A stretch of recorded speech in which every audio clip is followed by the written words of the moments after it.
Hello and welcome to Random Packet Loss. My name is Kieran Maxey and today we have a game from the second round of the Gaming vs Cancer Random ID tournament. So on the left we have Simon playing Medtech, and on the right we have Pete playing Exile. So I'm quite interested to see what happens here because as we saw in the last video I was also on Medtech. So I'm interested to see what Simon has done with this ID, maybe what he's done differently to me.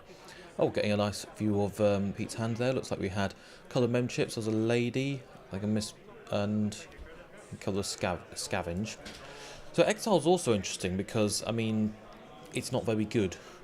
So I'm curious to see how much Pete has started to lean into the Exile ability, because it would be tempting just to say, you know what, I'm just going to build a Kate deck and just ignore the Exile ability for the most part, but audio looks a little bit different, so I mean, it's all net with the eyes. Let's see. Looks like Simon is just slowly icing up. He's going to probably want some money soon, but oh, there's an install on the remote. So it is possible that rather than going for the 5-3s option, he's going for the 3-2 option and just trying to rush out 3 agendas. So it's possible that's an agenda there. Pete's just modded out a lady there, so that will make short work of any barriers that are lying around. One of the best barrier breakers in the game, hence why it was MWL'd. So, okay, so it looks like that wasn't an agenda. I do think that the 3-2 version is probably not as good as the 5-3 version, personally, just because in those sorts of decks, runner aggression, the fact that the runner can just steal 3 agendas is actually more of a disadvantage for you than an advantage. So that's possibly just an upgrade ready for when he does decide to score. So yeah, just slowly icing up that server. Probably going to be wanting to find some more money soon, since these Kentucky Glacier decks tend to need a fair amount of money. Oh, so it's going to have to hurry up because Pete's rig is really starting to shape up here. There's a side-sign on a tech writer. Personal workshop tech writer. So that will be coming out soon. We saw celebrity gift. No agendas, just some money and ice from what I saw. Yeah, that side there is quite good because it means that Pete can just run, and if something a big, say that a DNA track gets res, just pop off the side and make short work of that. I think that's very clever. There's a toolbox which is going to be ticking down there, so very interesting. That's a very expensive console, but if you can get a discount on it with Personal Workshop, could become a bit more usable.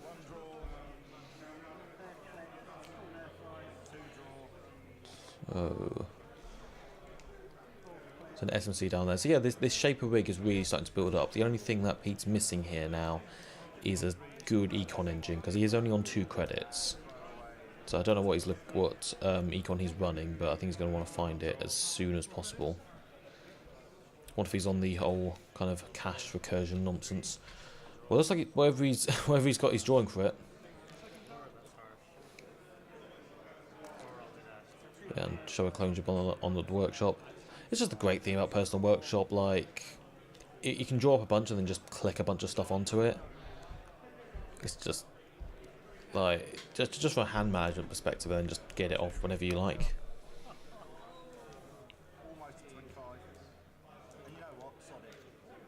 So Simon's econ is starting to shape up a bit. Oh, there's a medical research fundraiser. Now that's an interesting card. I tried it, but it's just giving the runner 3 credits is just not what you want ever. Like, Pete was on 2 credits there. He's now in sure gamble range, which is like a huge difference. and it hasn't made like the biggest difference. Hasn't made the biggest difference to Simon's economy because like he was rolling in cash already. So I actually think that the 3 credits to Pete was possibly more of an advantage there than it was to Simon, which is not really what you want. These sorts of decks. Oh, there's a Shrike. So Pete now has the means to break anything, provided he can find the money, which is going to be the big thing here. There's a Fem going in the bin. Fortunately, no Exile triggers yet. Fortunately, that's just it's the main problem with Exile is that it's you're not going to trigger his ability that often usually. And usually, if you're constantly wants to reinstall stuff, you want to be Kate anyway. So, but you know that's the point of random ID. You get to you're forced to make suboptimal deck decisions in order to explore different parts of the game. Getting a Jackson up here.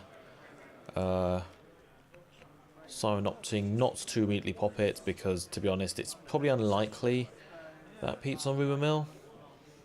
Like there's a lot of influence has already been seen between Clone Chip, Shrike, Lady, Fem. I think it'd be very unlikely for Pete to be splashing Rumour Mill here.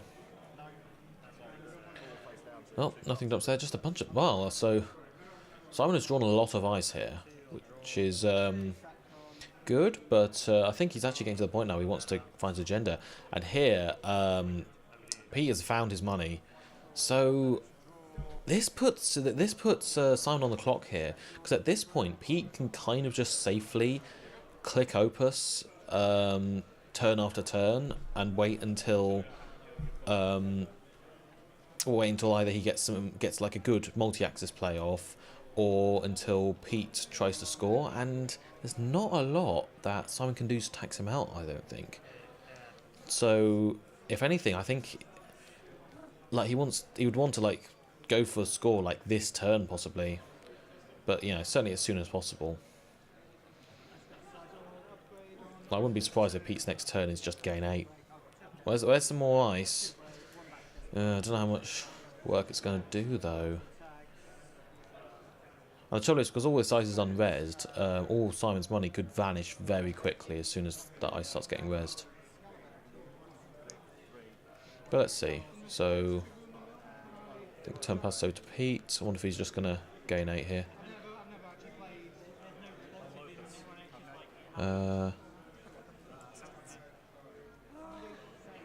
Yeah, looks like that was just gain 8 credits, which seems perfectly fair, to be honest. Like being able to have that, he kind of has everything he needs installed at this point. So yeah, he really just wants to get into a ridiculous money situation so he can pull off all of his shaper nonsense. However, of course, Simon does have Caprice on his side, and as I mentioned before, I don't know whether he's running Excalibur, but, you know, Excalibur Caprice, you know, it doesn't matter how much money the runner has at that point, you just need to win a side game. So, can't wait to see what ice that is. Oh, interns.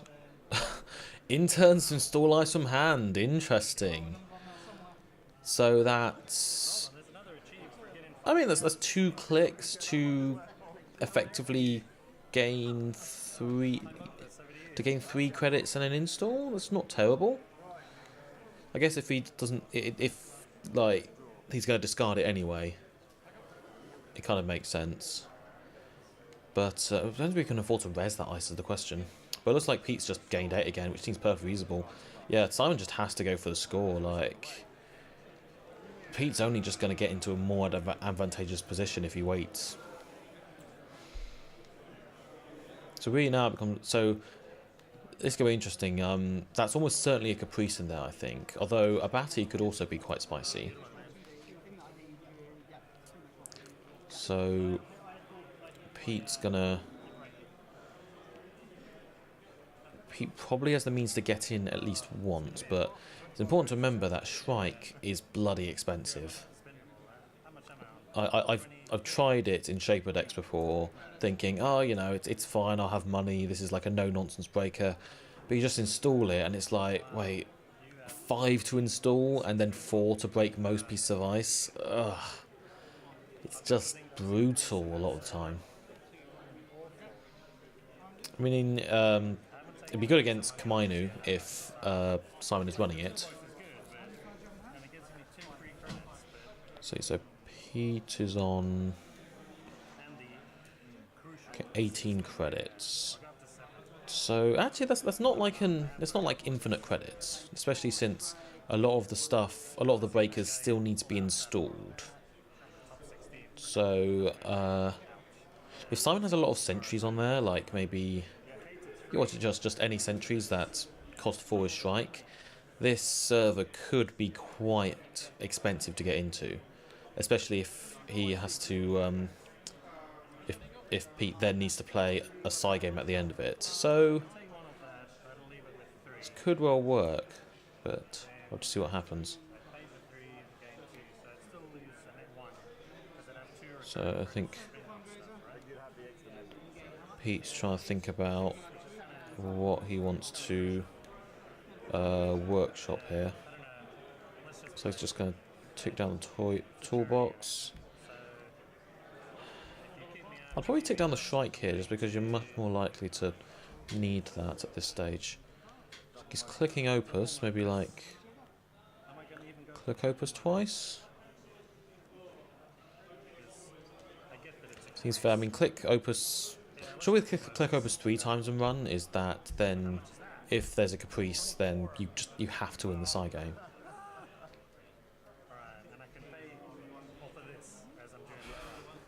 Well, Pete has a lot of money now, so he can almost certainly get in at least once. Yep, here we go. Here's the run. So what we got here? That ooh, Ashigaru. Wow, that's I mean that's a good way to deal with Lady there. That is going to. It does cost 9 credits though, so Simon's not going to have a lot of money left after this. So I think it's Pete, you just pay through it. I'm not sure how many cards are in Simon's hand here. If it's 5, then that's 3 dog tokens. The other option is that Pete possibly fetches an Atman. Oh, so Pete just bounced. Okay.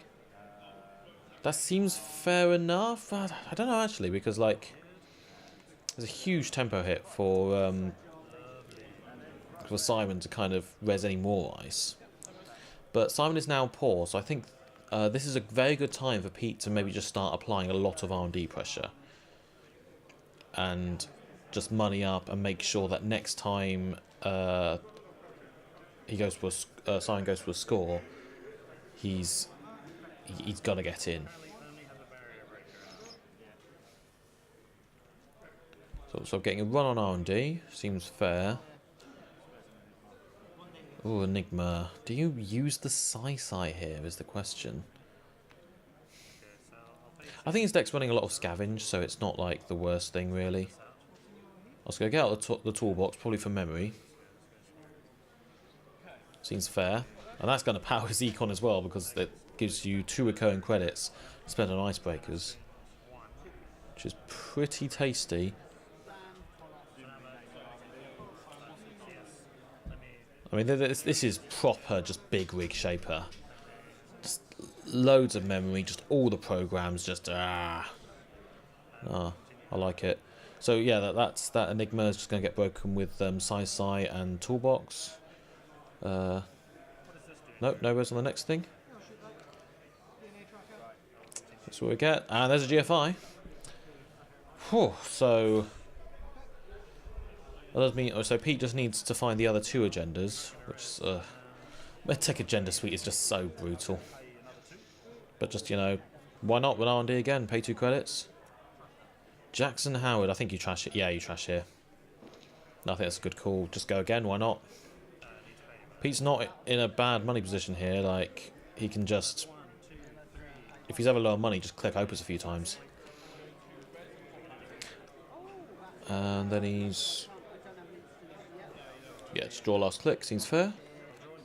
This is a hard one to call right now. So Simon, I say, just needs one more agenda to win. So if he can make a safe score, which is, you know, possible to do with Caprice, then, you know, he can just win this thing. But he's on such low money, and this is the trouble with Medtech, is that scoring an agenda is so expensive that often it just leaves your it just leaves your economy just completely shot once you've finished. But I do think it's anyone's game right here. I think that anyone, but both players have a good shot at this. So that's what we're getting in interns from Simon. Just need to see what he installs here. Looks like he's wanting to install something from archives. More ice. I'm not sure about this because I'm not sure if it's more ice that Simon really needs here. Because like, you can have all the ice in the world. It doesn't matter if you can't res it. And I think if he could res all that ice, then that would be enough of attacks to make it hard for Pete to get in. You've got to remember, with Caprice, you're not trying to keep them out once. You just need to keep them out. You just need to stop them from running a second time. It's almost impossible at the moment with runner economies how they are to stop the runner getting in once, especially when you're telegraphing a score. And this has been true for a while, to be honest. Like, Magnum Opus is not an old card. Just being able to turtle up and just sit back there for ages just means you can always get in once. But Pete's rightfully applying on pressure. Self-destruct. Oh, there's some spicy tech there. Interesting. Maybe? Wow. Oh, wow. So yeah, I'm colour me impressed. That is juicy tech. I really hope I get to see that go off this game. I guess that's one. Maybe there's self-destruct in that server then. Maybe his plan is just to go for a score and then if someone gets in, just blow it up and then try and kill him?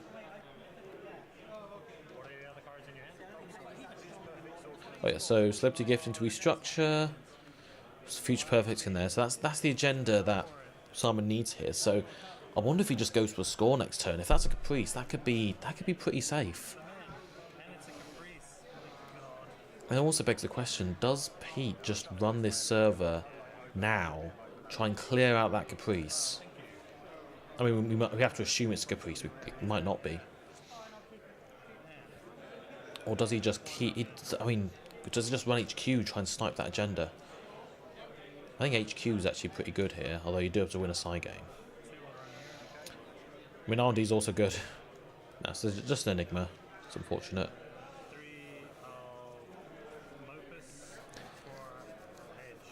Sure gamble, yeah, so just moneying up, that seems fair. Yeah, going for a score. And this is quite a good power play for Simon here because of the way GFI works in this deck. If Simon scores this, he wins. But if Pete scores this, like, he has to then score, he still needs to find the last agenda. That's why GFI just... GFI was the one thing that made Medtech kind of okay. Like, it's still not a good idea, I don't think. Certainly it's nowhere near as good as, say, Plana, where you can just... Plana is really good at the moment, I think, apart from Ruin Mill.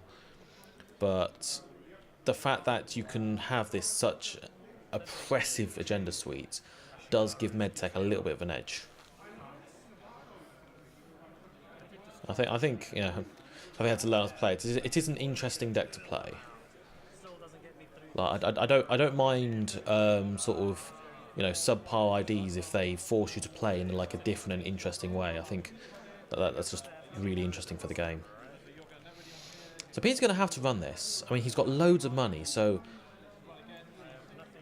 I think you just kind of run first click. Yeah, it looks like he's just running.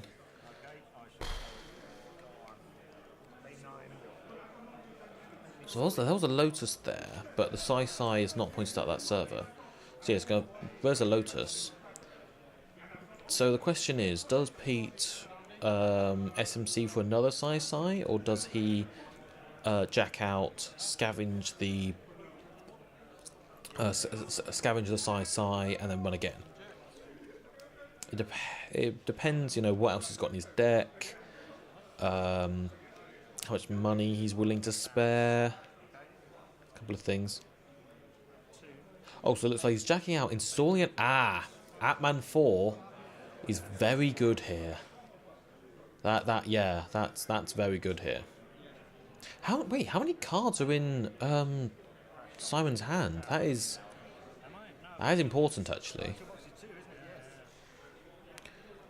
Oh, so much memory. Like, it's got like six memory of stuff installed. It's ridiculous. It's amazing. So yeah, we need to know how many cards are in Simon's hand here, because that will change how difficult that Ashigaru is to break. So let's go run again. You can just break that Lotus for... You can just do it for the toolbox credit. This looks like 3 cards in hand, so yeah, it's not ideal for Simon here.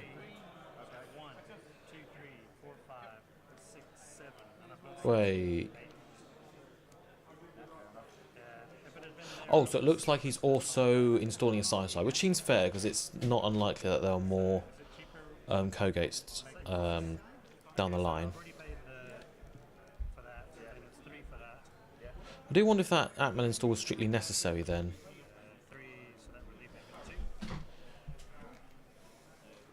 So yeah, so breaking through everything.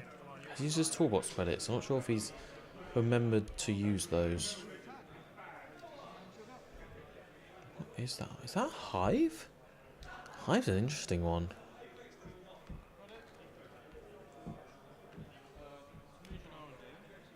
I mean, the good thing about this on that Atman is that now Pete has all of those dog tokens, and those dog tokens could well be relevant. Still haven't seen an Exile trigger all game.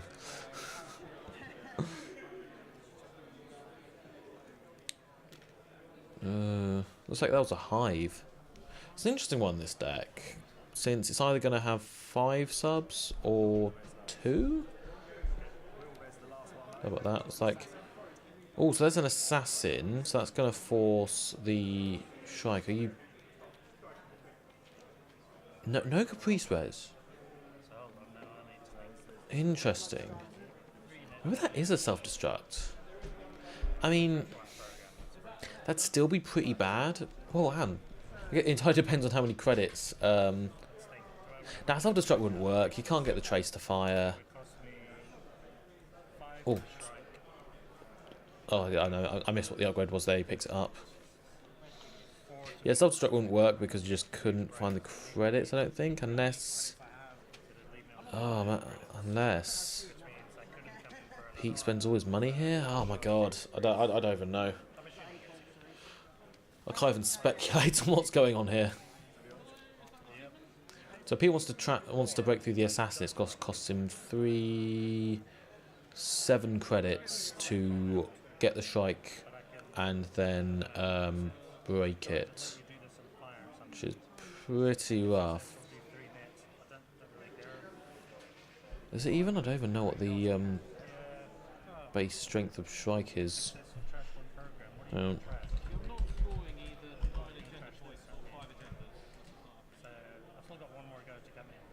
Oh wow! It's not. No. Sorry, I misread what Shrike is. Shrike is really bad because it'll be 2 credits to boost it to strength 4, which means you then to boost it again to break the assassin. So actually, that assassin costs 6 credits to break with Shrike. Oh, okay. Oh, okay, so that is a Caprice. It is important to note that the last window to res Caprice is the same time you res the ice. So it looks like there's a slight mix-up there, but I'm sure it's fine. Like, you know, it's a casual tournament, and Pete hasn't committed to anything yet, so that's fair.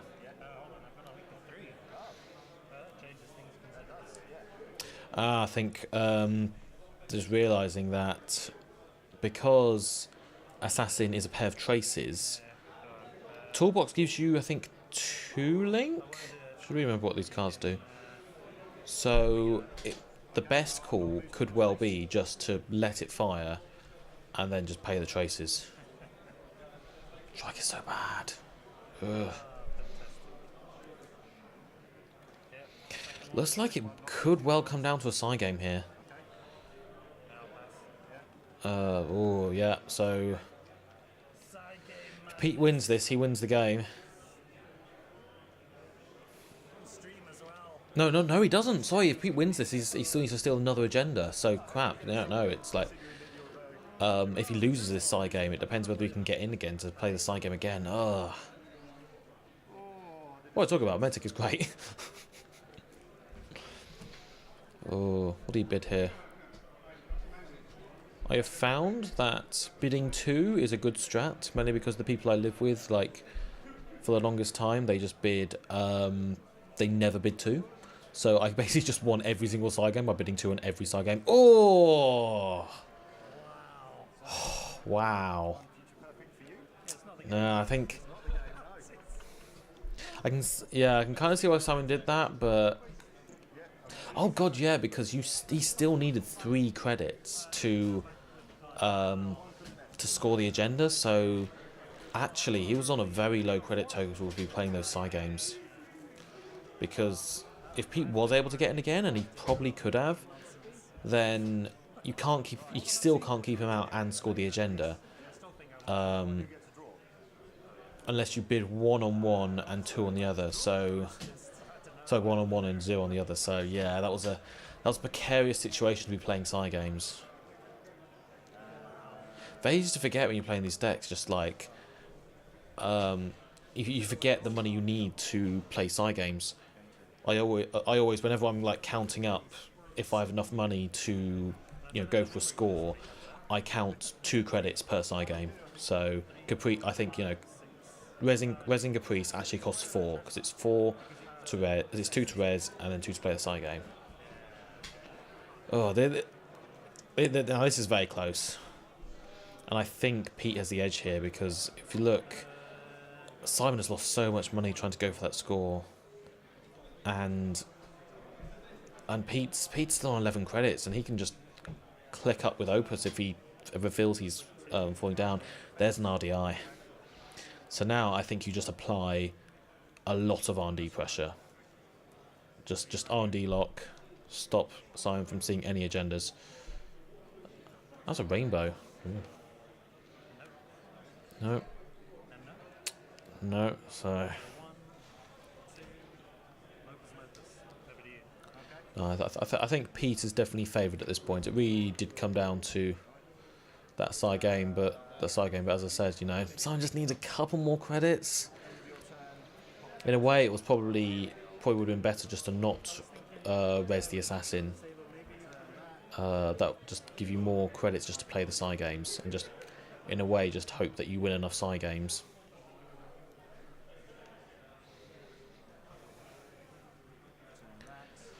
This is why I like Excalibur. Just like screw the rest of the ice. Just you have to win. You have to win the first Caprice side game, or you lose. Like with Jacksoning back, I think some more. There's just more upgrades there.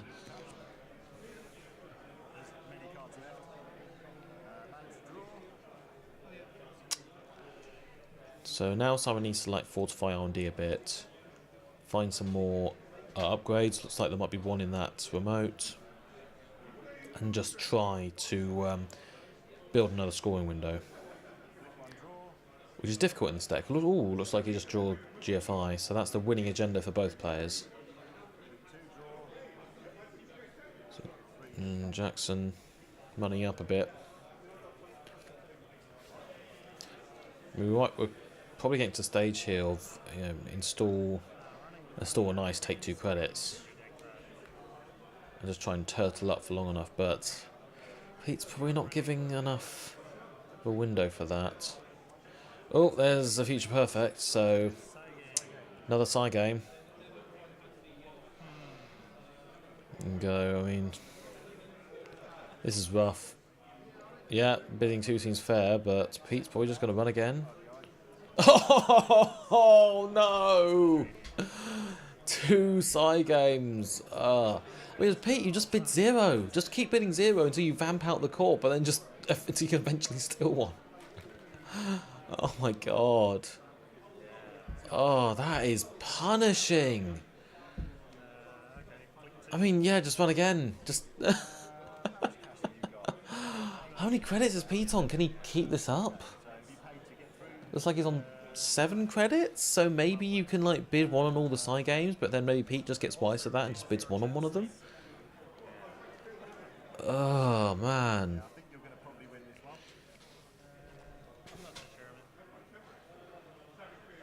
Oh yeah, Pete mind gamed it. Very, very well done there. It was possible that if Simon bid 1 on all the side games, he would have had enough money to somehow draw through that. But yeah, like, yeah, Pete, you know, side very well there. Very well played by both players there. It was, it is very difficult for Medtech to deal with a big shaper rig once it's all built up. So yeah, I think that was a difficult position for Simon, but yes, very well played both players. And so until next time, I'm Kim Maxi. This is Random Packet Loss, and thank you very much for watching.